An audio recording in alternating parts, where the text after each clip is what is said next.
আসসালামু আলাইকুম। আশা করি সবাই ভালো আছে।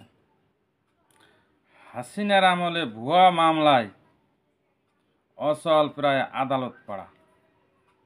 আপনারা শুনলে অবাক হবেন, এই গত 16 বছরে মামলার পরিমাণ দাঁড়িয়েছে 43,26,655 জন।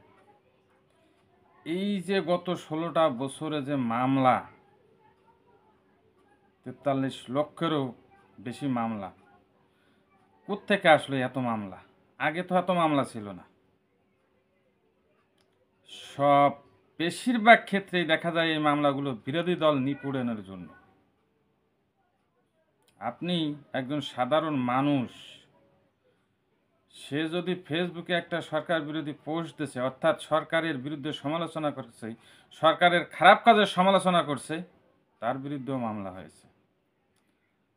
আপনি জাতীয় নির্বাচন আসছে, ভোট দিতে যান নাই কেন, তার জন্যও মামলা।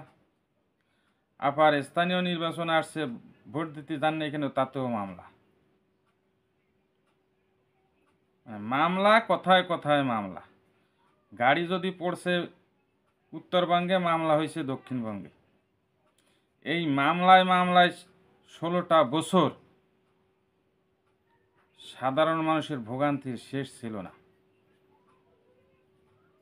এত মামলা, আর এখন সেই মামলার ভার পোয়াতে হচ্ছে আদালতে বিচারকদের। আর এই মামলার ফাঁকে আপনারা দেখবেন যে গত 16 বছর যে খুন খারাপি, যে যত অন্যায় অপরাধ হয়েছে, তাদের বিরুদ্ধে কিন্তু কোনো মামলা নেই। এখন যে মামলাগুলো আছে, খোঁজ নেন, খবর নেন, জানেন, দেখেন, আর কোনো ভিত্তি নেই, সব ভুয়া মামলা। আদালতই বলতেছে এগুলো ভুয়া মামলা। আজকে আমার দেশ পত্রিকায় এই রিপোর্টটা দেখলাম যে মামলার কি অবস্থা, কি পরিমাণে মামলা দেশে হয়েছে। অহেতুক মামলা, কোনো কারণ ছাড়াই। মোটমাট দেশে এমন একটা বিরাজ করছিল যে সরকার অন্যায় করবে, আপনি বলতে পারবেন না। এই বলাটার কারণেই আপনি মামলা। আপনারা তো চোখের সামনে অনেক কিছু দেখেছেন। 16টা বছর কি হয়েছে, শুধু মামলা, হামলা, মামলা দিয়েই মানুষের কণ্ঠ রোধ করার চেষ্টা করা হয়েছে। যাই হোক, সর্বোপরি এখন মানুষের কথা বলার সুযোগ এসেছে।